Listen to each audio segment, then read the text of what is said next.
you can see behind me, we are at Suzuka Circuit for Attack Suzuka. It's an amazing venue. I was here in like 2011, 2012 just to come check out the circuit. F1 level circuit, the highest level venue you can hope to drive at basically. So to see the pro time attack cars running on this level circuit is going to be an experience. So the gates open at 10, like 10 minutes from now. It's like 3 degrees Celsius now and 38, my phone says, Fahrenheit. And it's the warmest 38 degrees I've ever felt. The sun is great. Air is cool, so like perfect boost weather. High today is maybe 50 degrees Fahrenheit, it says, so should be ideal conditions. And if it looks like there's a roller coaster and Ferris wheel and all that stuff behind me, that's because there is an on-site amusement park. They've really done an amazing job making this a family-oriented type facility. We gotta kind of book it now. Gate we came in over is over there. There's a highway there. The main circuit is across the highway, up and over this bridge, over there. Couldn't get in until 10 o'clock. The first running for the Supra lap group is at 10:30. So, got to get in there, get semi-settled, and see where we are. But yeah, this place is huge, so we got some ground to cover. Here we go. Here's some go-karting. Proper go-karts, little practice go-karts. You can hear some engines running over there. So this is another new driving thing. It wasn't here last time. We'll get over to the main car stuff, but just insane how much this place has grown.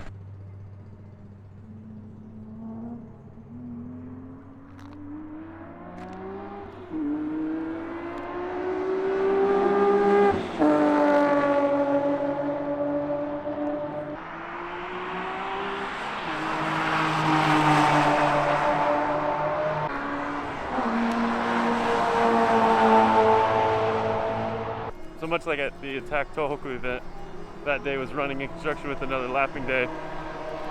Same seems to be the case here. Still trying to figure out if we can get over to the Paddock or the pit area, which would be much cooler. We can explore around a little bit and try and see what we can figure out before the first running. But seriously, check out this roller coaster built right next to the main grandstands right there. They're really building this place up into like a full experience for the whole family, not just the race lover and car lovers. Here we are on the main straight, and then the pit areas. Cars tucked in there warming up. JZ80, FD, R35, Corvette.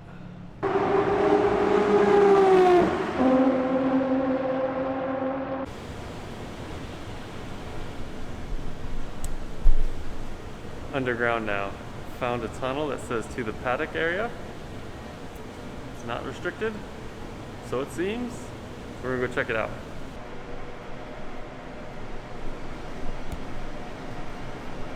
The racetrack's right up there. So we are going right under it. Let's see what's on the other side.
group super lap. The Onivia is already coming back in, as well as R35. They've done their couple laps. They're done. Next group's going out now.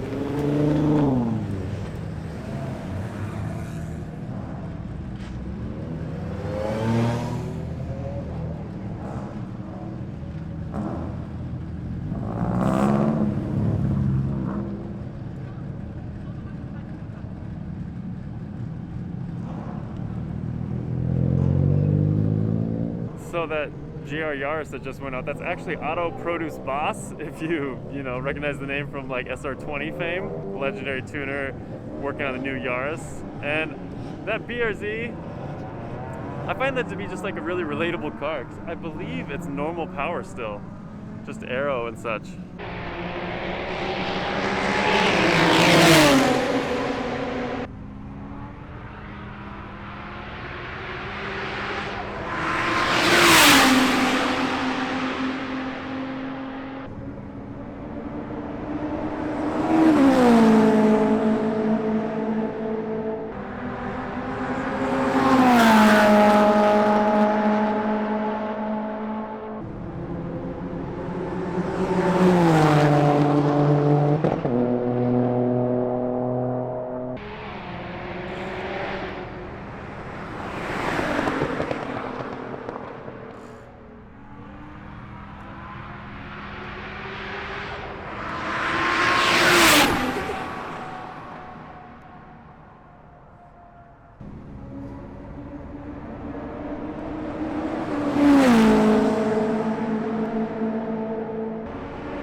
Take your pick on which version of Porsche and which style.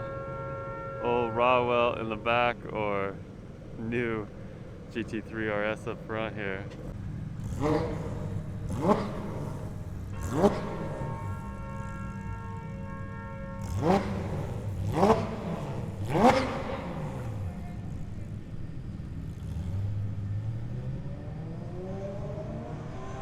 The last group going out now is technically free Soko, so like a free run.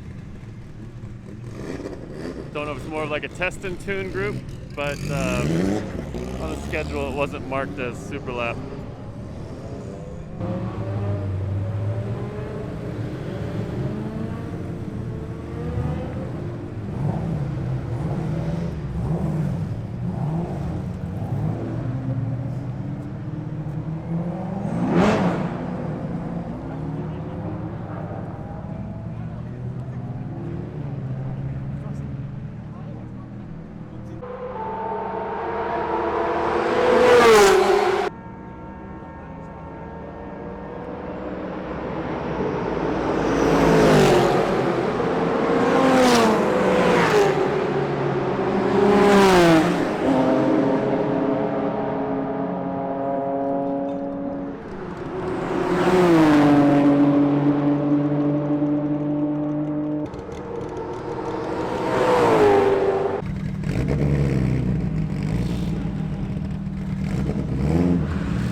Seriously amazing. Love this S15. Great color. It says Bankin Toso Nakamura, so body shop. Sponsoring it.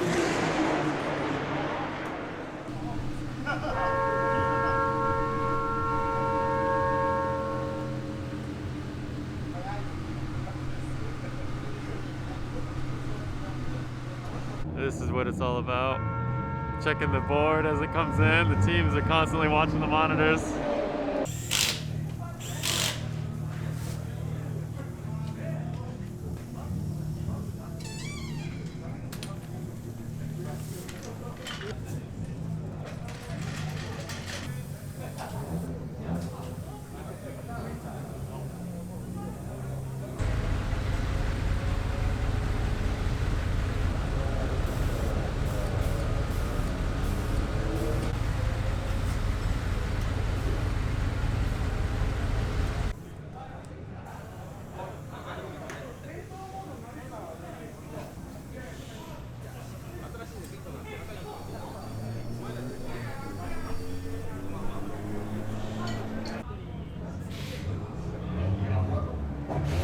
I love seeing this. Onivia taken as far as you can.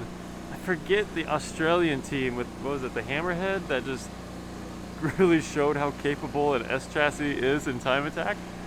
And then, you know, of course, like under Suzuki and stuff with the S15s and Friends Racing as well. But for, you know, the older S13 model, this is pushing the envelope, as well as the orange 180SX we saw at Attack Tohoku.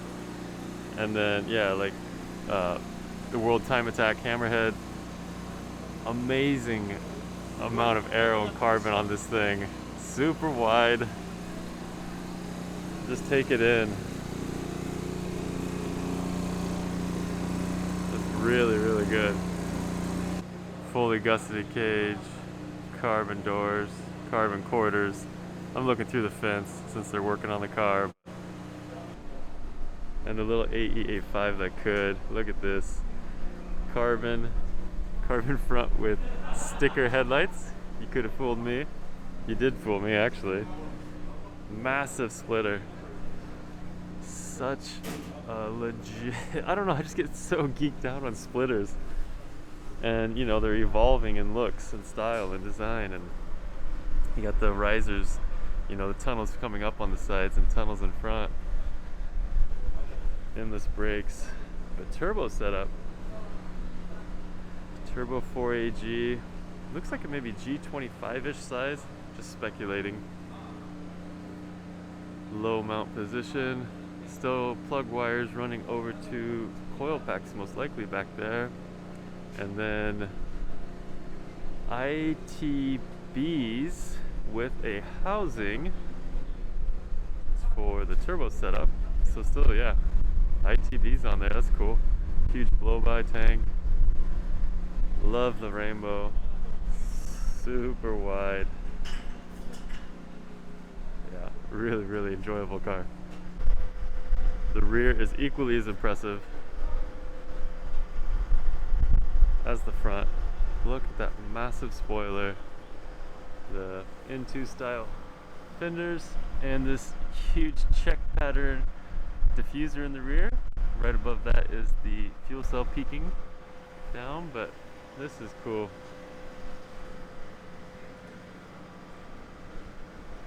All business on the interior, just the good stuff. We got an AIM dash and a central Motec display, AEM wideband to the next to that, little switch panel, and a vacuum gauge that is reminiscent of like the 240 RS Maxi setup. What a car. It'll be coming to the channel right after this video, but we just looked at the Daddy Motorworks AE86, and then to see, you know, just the opposite extreme, still very extreme, you know, AE86 or Hachigo Love. It's just cool how many directions you can take these chassis. This might be my best shot at the Admix GTR since it's in a narrow pit space, but headlight deletes on it. Proper radiator this time. Last time we had that plastic radiator we saw at Attack Tohoku. Looking really good. Love that engine bay. This car, Voltex, man. Voltex are magicians, but this car is amazing. So there you go on the rear spoiler of the Admix GTR Voltex, and yeah, very cool. We were at Suzuka Circuit. Voltex is based out of Suzuka as well. Someday maybe line up a tour for the channel. That would be awesome. See some carbon magic come to life. Another JZA80 in attendance with Ridox Aero, which might be the ultimate JZA80 Aero. It is beautiful and it works so well with the body. Look at that massive intercooler up front. Enormous spoiler in the back. Looking at the back of the, what is the 964 NA, I believe? I can't remember, but definitely has a V8 in it. And that central throttle body placement makes me think there's an LS sitting in there. But look at the exhaust work. Headers coming down on the side. Crank pulley right behind the exhaust because Porsche. Again, I'm just gonna keep geeking out about splitters, but that is amazing. How good is this thing? Front to back, matte black, everything. Fully murdered out.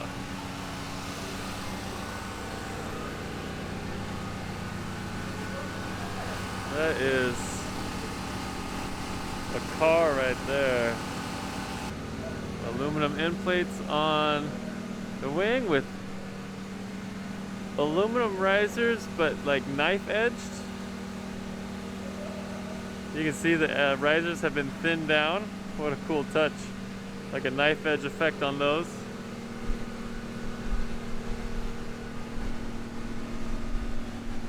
Yeah.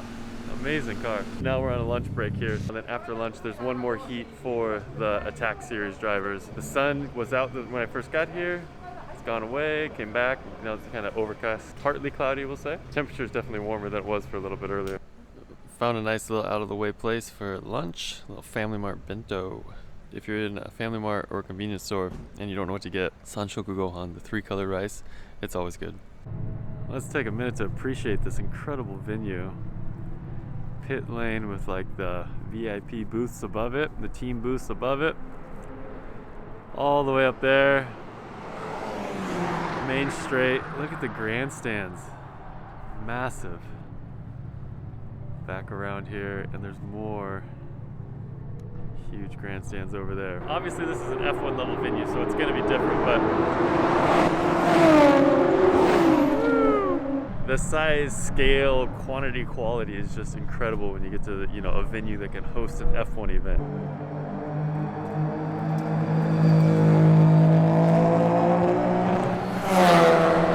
Attack Series is going out next. I should say there was a minimum cutoff of 2 minutes and 36 seconds just to qualify to be in the event, and they're limiting it to 15 to 20 cars. But you have to have some minimum level of ability and performance in order to compete. What do we got? The fast cars were running or shooting for like a 202, 203.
to put it in perspective, each run group has like 2 heats for the day, and in that heat, they've really only got 1 or 2 laps. Like, you see them do the flyby, and that's basically it. Then they go park it, unless it's, you know, their next lap. Like 1 or 2 laps, we're parking it, come back in the next heat. That's all they're doing.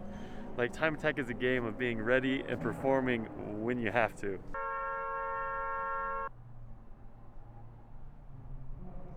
So something happened out on track. Red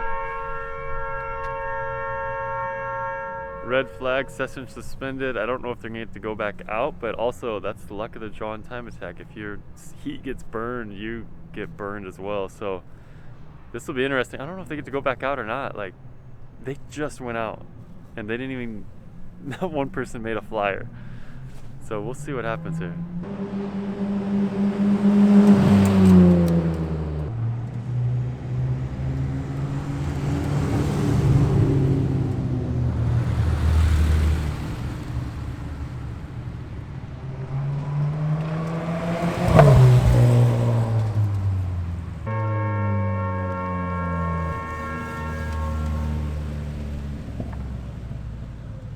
They're all lined up saying, let's go again.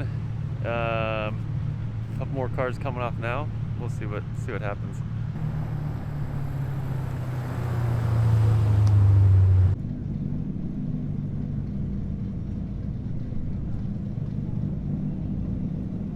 So indeed, yeah, that attack session was just canceled out.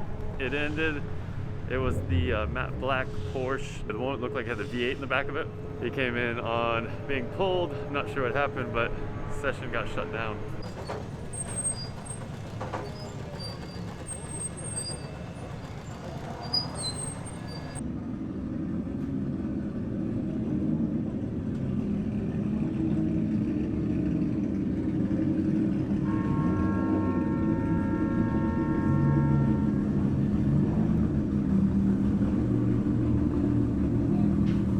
So as I wrap it up here for today, I thought it'd be fun to come all the way to the top of the grandstands just for the real perspective of how big this place is.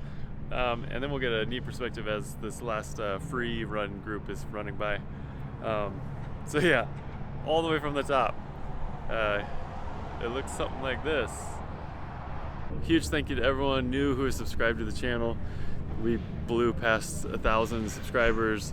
After the Tokyo Auto Salon video, I don't know, the reaction was way more than I could imagine. I think that video is like almost to 40,000 views right now, like insane for, you know, a channel that had 585, I think, subscribers prior to Auto Salon. So thanks to everyone who's come on board. I'm pretty speechless about the whole thing. Like, it's really mind-blowing, just the growth in the past couple weeks. So huge thank you to everyone. There'll be more of this time attack grip driving on the channel, more drifting on the channel, my personal DC2 project that I want to do some of this stuff with someday. So anyway, yeah, just a huge thank you to everyone who's on board. And if you know anyone who'd also enjoy the content, please share it. The most helpful thing to, you know, help a small channel grow is sharing the content. Like, comment, share, do the engagement things, hit that notification bell, hit the bell button. Hit the bell button, smash the bell button. Anyway, do all the engagement things to make the algorithm happy. That makes a huge difference to me, believe it or not. And then YouTube pushes it around in its world so more people can see it. Much appreciated. A little bit rambling here, but I'm also pretty well frozen. It was warm right when I got here this morning, like I said, but it is chilly now and my digits are frozen. Much love, be well. See you guys in the next one.